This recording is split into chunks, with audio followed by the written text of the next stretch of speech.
In this section, we'll be going over how to use Adobe Photoshop with Adobe InDesign. So Adobe Photoshop is primarily used for photo editing, raster graphics, even though it has some vector graphics editing capabilities as well. And it's a powerful program, and it's good to be familiar with it when you're using InDesign. And there are a couple considerations when replacing images saved in Photoshop and then placed into InDesign.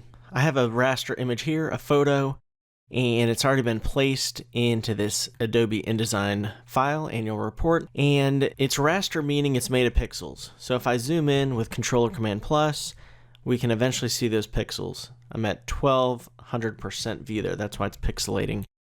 So if I go to 100%, it looks tack sharp, doesn't have any pixelation. Now, when we're dealing with vector graphics later in Illustrator, or if we have text vector layers in Photoshop or InDesign or Illustrator, it's a little bit different, and we'll be going over that because vector deals more with points and paths, and it doesn't pixelate if we zoom in or enlarge in those shapes. So I have this image open in Photoshop. It's tripod.jpg from the support files, and Photoshop's all about layers. I usually have the layers panel open. Just go to Window and then Layers, make sure that's checked. And of course I have the Options panel up here, which changes depending on what tool we have selected on the Tools panel over here. And so one tip is we want to resize our images in Photoshop before we place them in InDesign. We've covered placing images and editing them in InDesign earlier in this course, but it's best practice to resize images in Photoshop first before placing them into InDesign.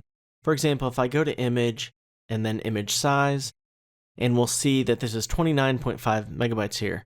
And so if we have it set to pixels when we're designing for the screen, let's go ahead and change that to something like inches, for example. And I'll see that this width and height is large enough to be on one 8.5 by 11 letter size landscape orientation, and the resolution is 300 pixels per inch. So that's how many pixels are inside an inch of the image. So when we're dealing with print, we want to have higher resolution, higher pixels per inch. So for example, when I helped launch a photography exhibit at a university, the local printer needed at least 150 pixels per inch. A lot of printers will prefer 300 pixels per inch, but when we're designing for the screen, like a web page, it's standard just to use 72 pixels per inch. Although it's fine to use higher resolution even when designing for the screen, it just depends on how large it's going to be. So if we knew this image here was only going to be on about 4 inches or so in the design, we could go ahead and resize it here.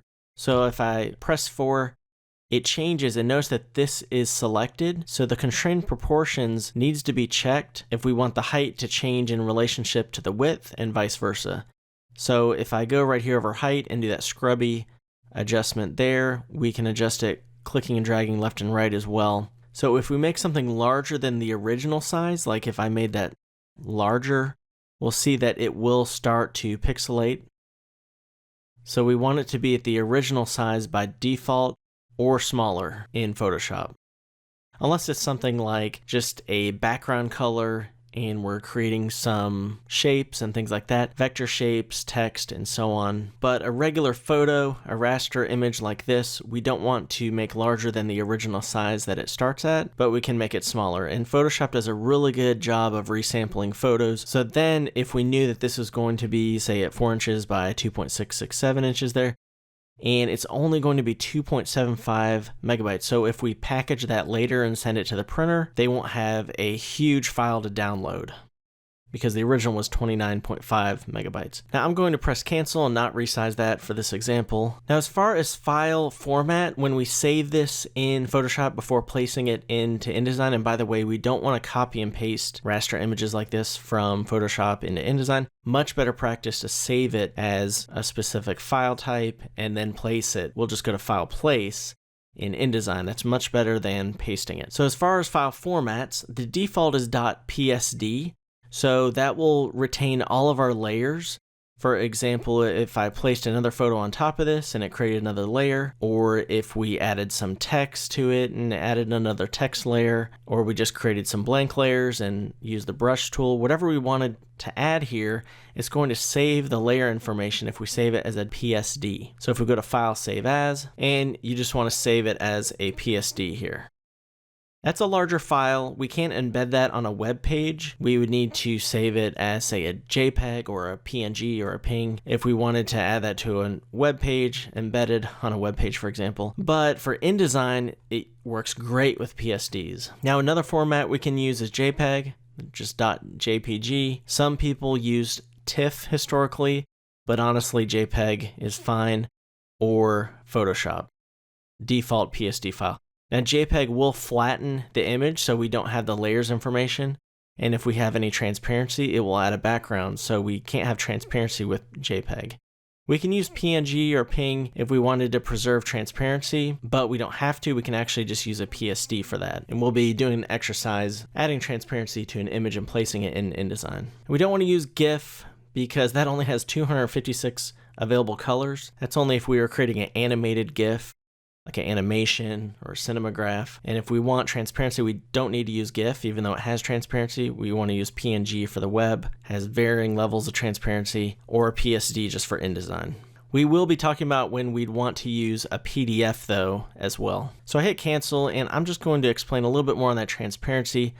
If I went to the background layer here, I click it in the layers panel, and I, for example, try to select an area and delete it, it won't let me delete the pixels without adding some kind of color. So what we need to do is double click the background layer and then click OK. Now it's a normal layer, and we can put other layers below it. By default, the background layer has to stay on the bottom. So if I click and drag that down to the bottom, the layers panel, and I just paint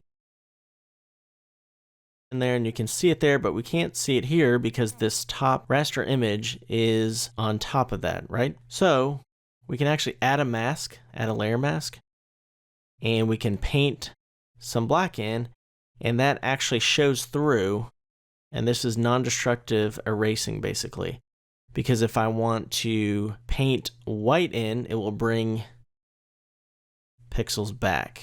So I can click there and it will flip them so that the foreground's black and the background is white. So if I save this as a JPEG, this area here, the checkerboard pattern, which indicates transparency, it will not save like that. It will add a color. It'll add the background color. If I save it as a PSD file though, it will retain that transparency. So when I place it into InDesign, if we have this transparency here in Photoshop, we will have it in InDesign.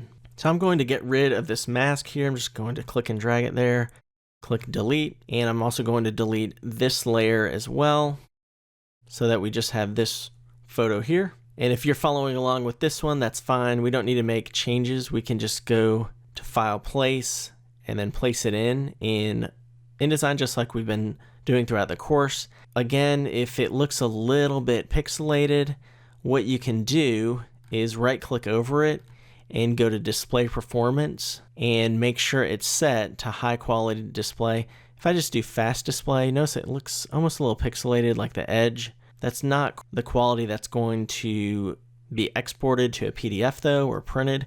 It's just a preview.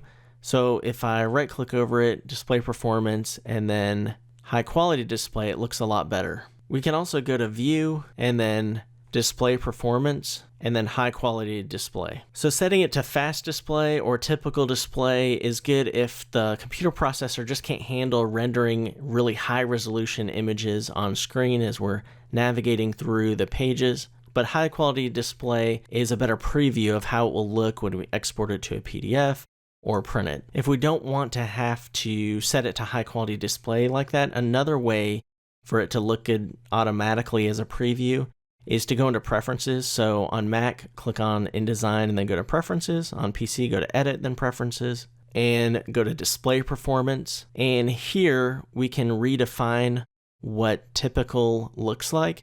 So right here we have default view, high quality. And if we wanted to have display settings set for specific objects, instead of having them all be the same, we could click that and just set specific objects to be high quality display, preview, and other ones just to be fast or typical. But see, we have high quality here set to higher quality. And if I go to typical, I could click and drag that over to high resolution and click OK, and that would redefine typical as the high quality settings. So I'm going to press cancel because we'll just keep it at the default, but it's helpful to know how to do that. If your computer kind of lags behind though as we're zipping through pages and it's not rendering the photo on there quickly enough, or it's kind of locking up, that's an indication that maybe we need to set it just more to a normal typical display. Those are some considerations of resizing and placing images and image formats in Photoshop into InDesign. Again, we want to just resize images in Photoshop first, resize them down, either the resolution if we don't need it to be that high, but if it's for a print context, we do want to keep it higher. 300 is typical, very high resolution, but some printers accept 150 pixels prints, so just check with the printer. And we can also change the dimensions, the width and height ahead of time as well. If you do save yours as a JPEG because it's just a flattened image and you don't need to preserve the layer information, we don't want to open that JPEG over and over and over in Photoshop, because eventually you might get JPEG artifacting where some pixels right next to each other that are almost the same exact color eventually become the same color and you lose some image differentiation. So if we go to File, Save As,